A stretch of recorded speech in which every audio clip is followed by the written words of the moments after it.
este tema de la guerra y la paz, que claro, se refiere a esos acontecimientos y en el sentido, diríamos, de estas visiones particulares, espirituales, religiosas, que nuestro compatriota premio Nobel llama conversión espiritual y religiosa, tienen que ver justamente con la adulteración de la fe y que opera de múltiples niveles.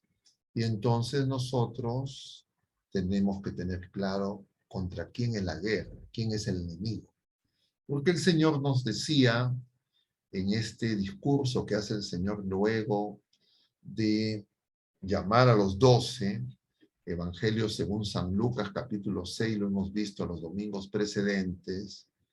Primero el Señor llama a los 12, luego baja del monte y donde ha estado en oración y hay una multitud. El Señor enuncia las bienaventuranzas.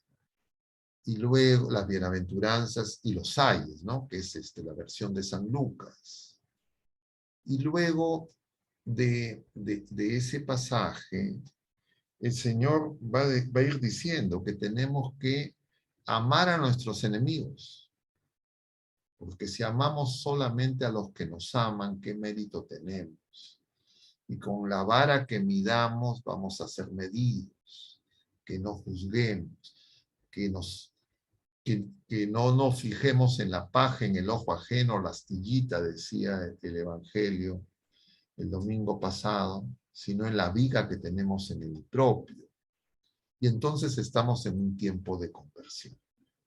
Y estamos en este contexto que ahora parece que la pandemia ya está, diríamos, ya no es por lo menos los titulares que cubren las noticias del día a día.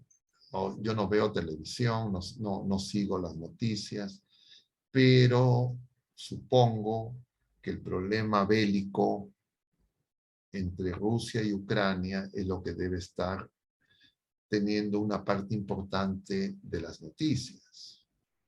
Claro, además de los aspectos de la política local, que también siempre es bizarra, siempre es inestable y todo lo que conocemos.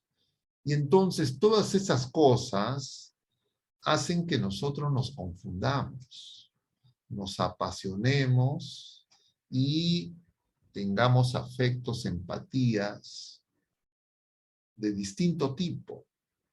Y muchas veces en esos apasionamientos, como ocurre también en la esfera personal, familiar, cuando las personas discuten, cuando tenemos ataques de ira, cuando hay enfrentamientos, muchas veces en todas esas dinámicas emocionales, psicológicas, de impulsos, se nubla la razón, se afecta la prudencia y son las pasiones las que dominan.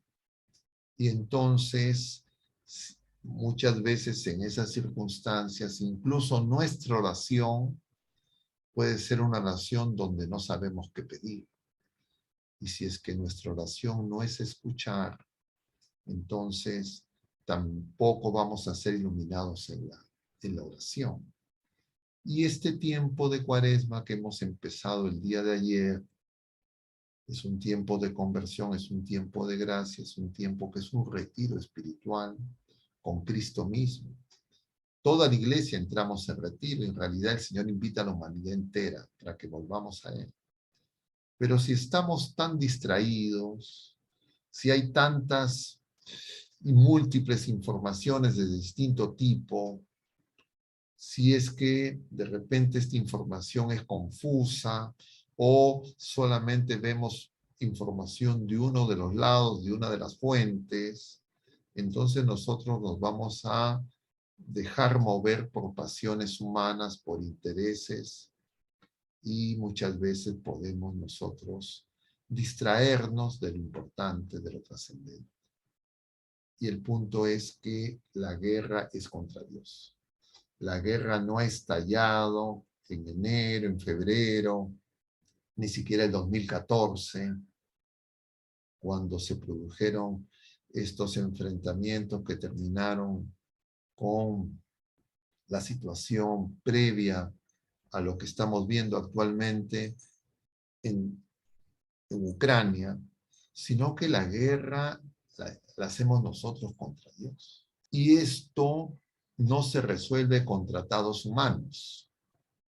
No se resuelve porque de repente en algún momento, bajo ciertas circunstancias, las potencias occidentales, Rusia, Ucrania, etcétera, lleguen a algún tipo de acuerdo. Porque eso ha ocurrido a lo largo de la historia muchas veces. Muchísimas veces. Diríamos, la historia está llena de esos enfrentamientos. En todo el mundo, en todos los países.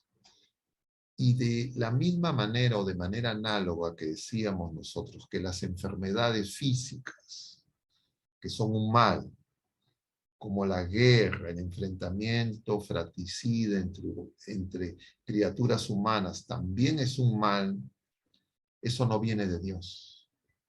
Eso es consecuencia del pecado.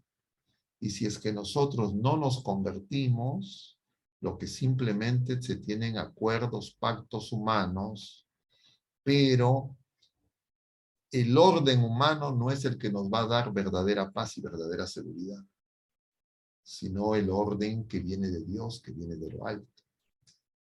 Pero si sacamos a Dios, si creemos que Dios no interviene en lo contingente, en lo temporal, es decir, si Jesucristo no se ha encarnado, si es que no ha asumido y no ha vencido todas esas, diríamos, circunstancias que enfrentan a las criaturas humanas con su pasión, es decir, con el amor de Dios y su misericordia y su perdón, entonces nosotros podemos creer que no necesitamos de Jesucristo para enfrentar esas circunstancias. Entonces, una y otra vez aparecerán guerras, una u otra vez aparecerán enfrentamientos, y nosotros una y otra vez tendremos que elegir, y vamos a elegir entre las opciones que nos propone el que promueve la guerra, el que promueve la división, el que quiere confundirnos para que nos rebelemos contra Dios. Porque si es que nosotros leeríamos, si ustedes lean con calma esa comunicación de Albert Pike dice que hay que hacerlos confundir hasta que se desgasten en algún momento, y en ese momento les vamos a proponer la solución. O sea, los que te provocan el conflicto, luego te proponen la solución.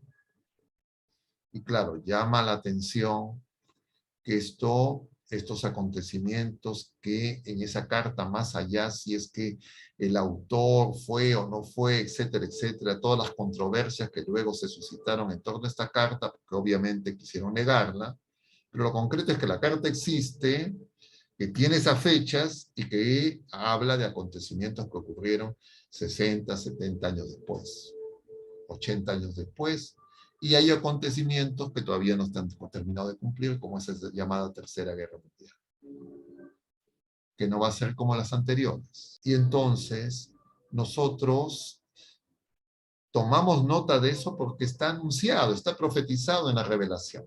Y entonces nosotros tenemos que estar alertas y saber que todos estos desgastes tienen como objetivo de fondo confundirnos en nuestra fe, dañar nuestra fe, adulterar la fe, para que nosotros justamente no seamos fieles al Señor.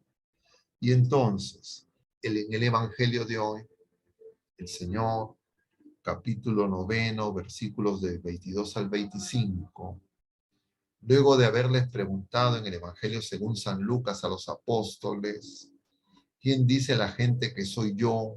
¿Y quién dicen ustedes que soy yo? Y luego de la respuesta de Pedro, y luego de que el Señor les habla por primera vez de la cruz, y Pedro dice, no, no puede haber eso para ti, y Jesús le dice, atrás, Satanás.